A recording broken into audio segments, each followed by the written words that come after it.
Well, hello. Thanks for clicking on this video. Finish getting ready with me while we do a little chit chat, do a little Q&A. I went ahead and did like one of those YouTube polls. No, not YouTube. Instagram polls. A couple weeks ago, I asked on one of my YouTube videos, I asked for some questions, but I can't remember what YouTube video that was. So now I can't go back and I'm too lazy. So I just did a quick poll today. Not a poll, but one of those question thingies on my story on Instagram. Here's the problem though.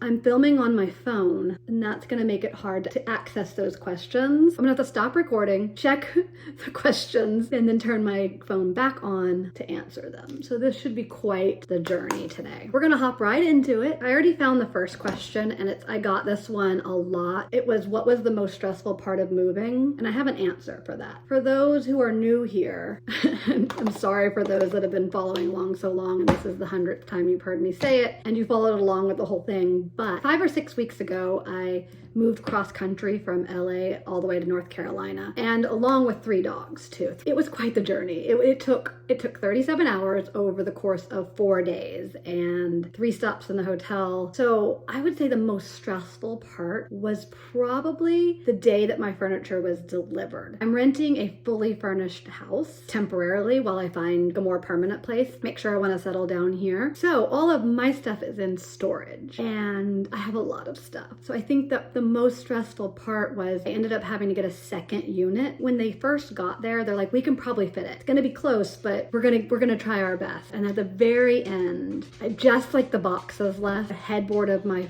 bed, that was all that was left. And they're like, it's just not gonna fit, we can't do it. And the office was closed. Well, it ended up not being closed, but I thought it was closed because I walked over there and the door was locked. So I was pretty stressed. All of my stuff was lined up outside the building, all the stuff that couldn't fit. And I'm like, what am I gonna do with all this stuff? I'm in a Tesla. There's no way I can get it all into my car to take it to the house.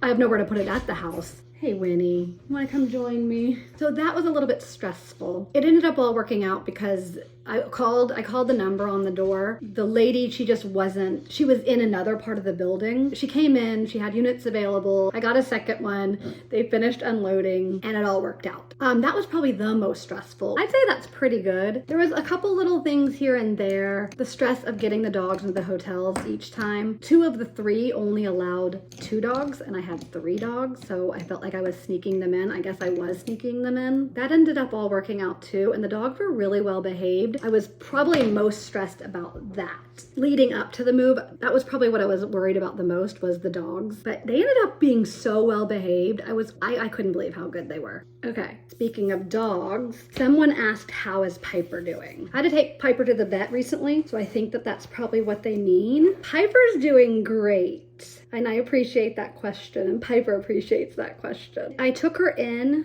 because she just seemed like she wasn't feeling well and she just seemed to be having trouble urinating. Turns out she had, I think I'm gonna explain this correctly. She had like crystals in her belly. So because of that, she had to go on a special diet. And we're not gonna talk about how much that costs because it's worth it. Yes, it's quite pricey. That's what I will say. Double. It seems to be helping. That's Piper's update. She's all better. Unfortunately, I think that that's just gonna be our life kind of moving forward as all 3 dogs get a little older. I also saw the question, man, this whole video is about the dogs. I promise we'll get to other questions that are not about the dogs, but I did see another question that said, how old are the dogs? Piper is 11, Winnie is 10, and Gigi is 9. So they're all senior dogs. I'm going to have to turn the camera off real quick and find another question. So hold on. The next question is, do you prefer living in California or North Carolina? It might be because North Carolina is still so new to me, but I would probably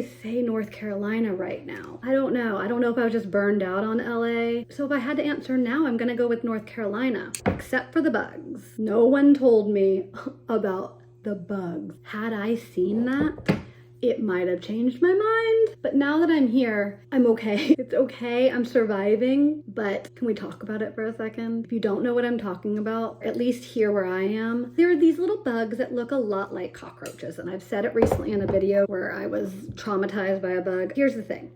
In my opinion, if it looks like a roach, it is a roach. I don't care what the technical term for it is. I don't care what the real name is. I don't care if it's a water bug or a palmetto bug, but palmetto bugs are probably worse because they fly and they look like roaches. No, I am terrified of roaches. Honestly speaking, I think I'm getting a little bit better with them. Not for the reason that they're not roaches, because like I said, if they look like a roach, they are a roach in my opinion. But like I have no choice. Because I've encountered so few roaches in my life, like a once in a while type thing. I've never had the opportunity to get over that fear. So now I feel like I'm kind of facing my fear here because I have no other choice. Feel like I see one once a week here. I would love nothing more than to not kill them and for them just to mind their own business. But seeing them in the house, it kind of freaks me out a little and I don't love it. And so I do have a can of Raid near and I only use it if I have to. If I can get them out of the house without it, like with a broom, I would prefer that method. But I also would prefer to sleep peacefully at night and not have to go to bed with the fear that one's gonna crawl on me in the middle of the night. And I think the biggest con, which is kind of a separate question too, because I saw this question a lot, but the biggest con of living in North Carolina is being so far away from Jules. I got a lot of questions about how is it living that far away from Jules, and the answer to that is simple. It sucks and I hate it, and it is definitely the worst part. We do talk a lot. We either text or FaceTime or chat on the phone, probably 5 to 6 times a week, I would say. I talked to her just last night and she filled me in on all her fun adventures. But we had discussed it in length before I ever finally decided on moving out here and moving away from her. It just kind of worked out timing wise because she had been saying that she didn't plan on living in LA forever. She's always loved the East Coast. I just needed to go sooner than she did. Her lease wasn't up on her apartment. As that gets closer, she'll make the decision if she's gonna make the move as well. I hope sometime next year she does end up deciding to move out here and that we can be a little closer. So anyway, long story short, that's probably worse than the bugs. I don't think I've ever actually answered this or talked about it. Maybe I have, but how was it worded? Sorry, because I can't read it because it's on there. What were other possible names that you were thinking about naming the kids? For Caleb, if I can remember, it's probably in the baby book, but I do know that another name I liked for a boy was Joshua, and then Logan, which ended up being his middle name. I guess those are the only two that I can really remember off the top of my head. Other girl names I liked were Caroline and Madeline. I would have done like Maddie for short. When I was younger, I liked the name Savannah. I can't remember. There was another one that I liked too, but that's the only one coming to mind. But yeah. Okay, quick pause on the Q&A because my stomach is growling. My tumbly was getting a little rumbly. So today I'm eating Factor, garlic and herb chicken breast with smoked cheddar cauliflower grits, and I could not be more excited. The other day I tried their bacon and shredded chicken something. I don't remember what it was exactly, but it was delicious. I'm not kidding you when I tell you that the first time I tried Factor, I was shocked with how good it was. So I'm excited to try this one because I haven't tried it before. What I love about Factor is it is fresh, never frozen. This came straight out of my refrigerator. You guys know that I'm not a big fan of grocery stores. I have all my groceries delivered, so this is a perfect fit to my lifestyle. Factor takes out the stress of meal planning and going to the grocery store and cutting up the vegetables and preparing the meal. You get straight to the meal itself. Just gets you to eating faster. Faster, it's more convenient. The meals are delivered straight to your door, and like I said, they are fresh, never frozen. They also have vegetarian, keto, and calorie smart options too, if that interests you. They also have a premium option with gourmet ingredients like filet mignon, shrimp, broccoli, asparagus. Yum. Sounds delicious. Factor is also very flexible because you can change up your plan every week. You can pause and you can reschedule your deliveries anytime. It smells delicious. Stop. Chef crafted, dietitian approved, ready in 2 minutes, straight to my door. You also know my love for frozen meals like frozen pizza or heat up meals because I'm all about fast and convenient. This is such a better alternative. Okay, it's time to try this and then we're gonna get back to the Q&A. But I just had to eat something. No, hold on. I feel like I want to eat this whole thing up before I even talk. Hold on.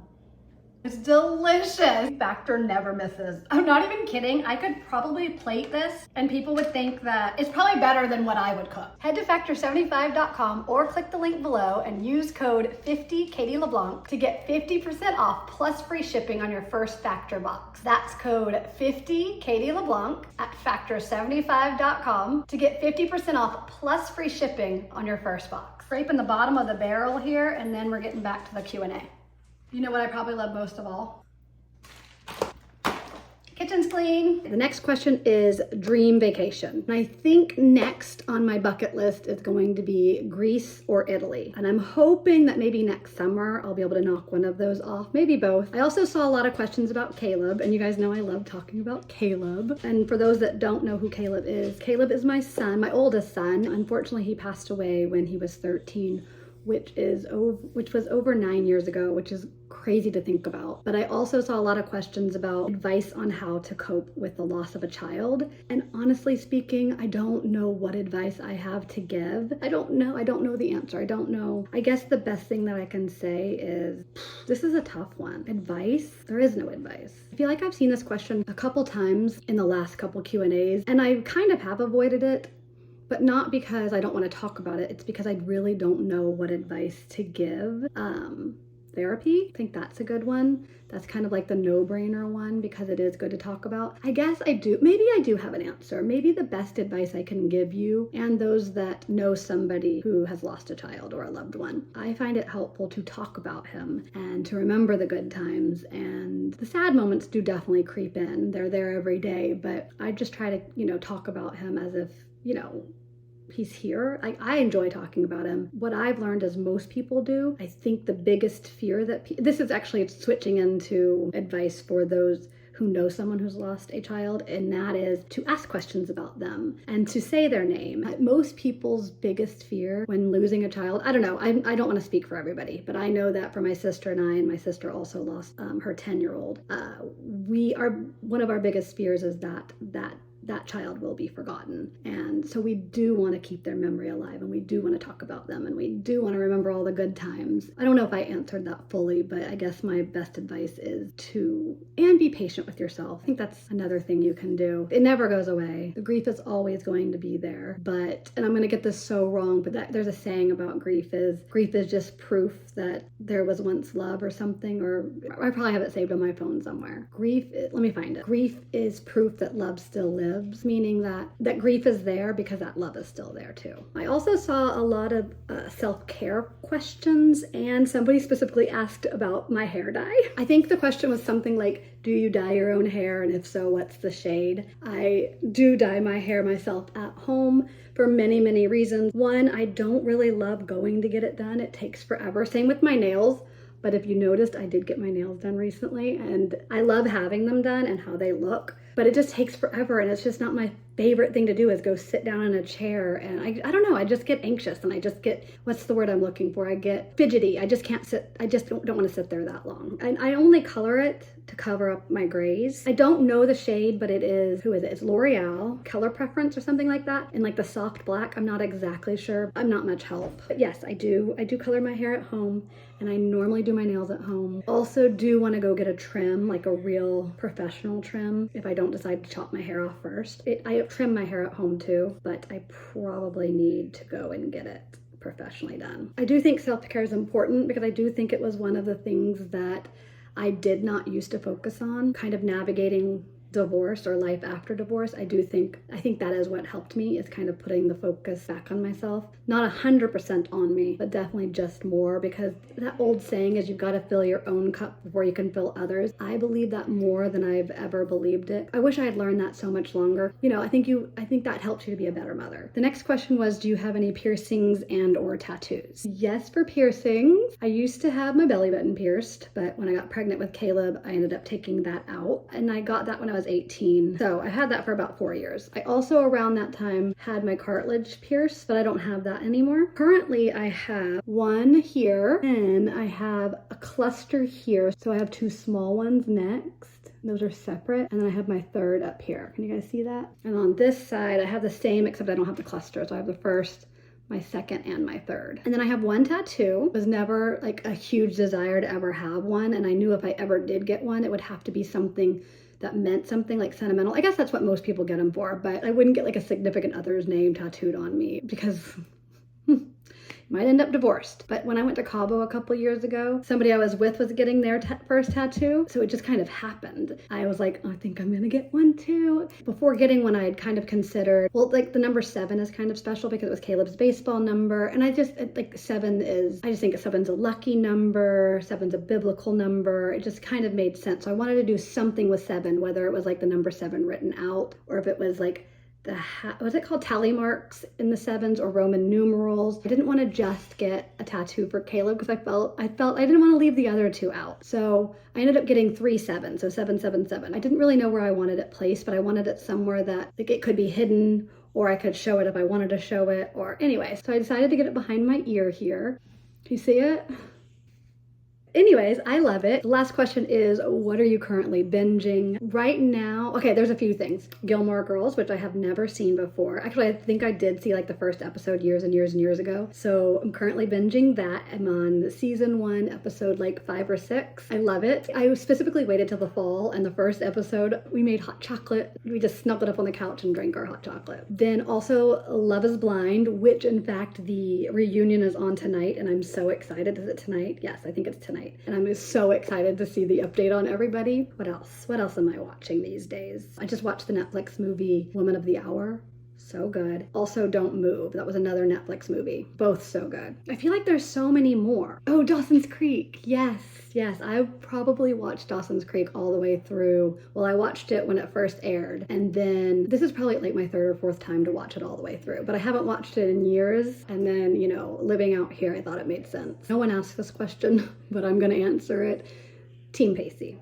All the way. From day one, I was always a Team Pacey. I love Joshua Jackson. Oh, and he's in that new show that I haven't watched yet, like the Odyssey, Dr. Odyssey. I need to watch that because I love him. All right, my friends, that's it for today. I hope I answered your questions. I did have so many, so I could possibly do a part 2. Let me know. Thanks for watching. Thanks for clicking, and I love you all, and I'll see you tomorrow. Nope.